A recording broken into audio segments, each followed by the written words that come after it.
The take until operator emits values emitted by the source observable until second observable you provide emits a value, then completes.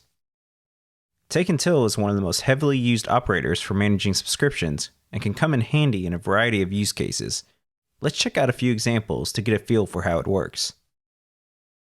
For the first example, let's use the interval creation operator to create a stream of numbers. We can go ahead and import that now from r26. Next, let's create a variable called counter to hold our interval stream. As we have seen in previous lessons, interval emits values in sequence for a duration you provide. For this example, let's have it emit a value every 1 second. Now, we have seen in previous lessons that we can complete this stream based on a number of values that have been emitted using take, or based on a condition using take while. But what if we want to manage completion of the stream based instead on another stream? This is where you can use the take until operator. Take until is one of the operators that defines exactly what it does by its name. It quite literally takes values until another observable emits a value. To demonstrate this, let's create a stream of button clicks by importing the from event operator. Now, let's create a variable called clicks to hold our click observable, and call from event with the document as our source, and click as the event we are listening for. We want to call pipe on the counter stream, adding the take until operator. First, let's go ahead and import take until from r26/operators. And we can add it to the pipe method.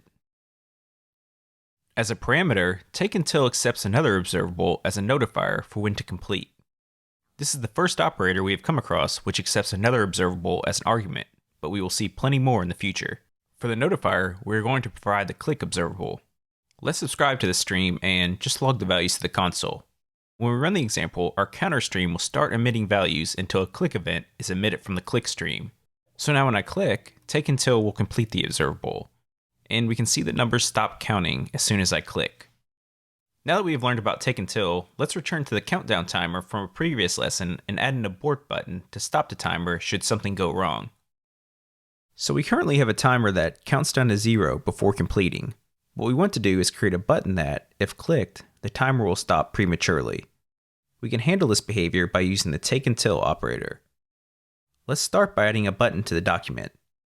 And we'll give this an ID of abort and a text that says abort mission.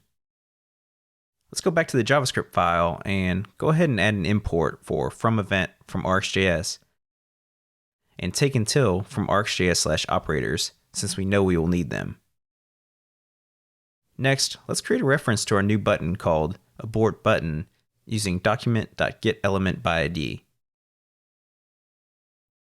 Now we need to create a stream from button clicks using the from event operator. So we'll create a variable called abort click and use from event providing our newly added button as a target while listening for click events. All that's left to do is to add take until as the last operator within the pipe method. Let's go ahead and do this now. And we're going to supply the abort click stream as our notifier. When we run this example, we can now let the timer count down before clicking the abort button to stop it at the last second. To recap, take until is a heavily used operator for managing subscriptions based on emissions from another observable.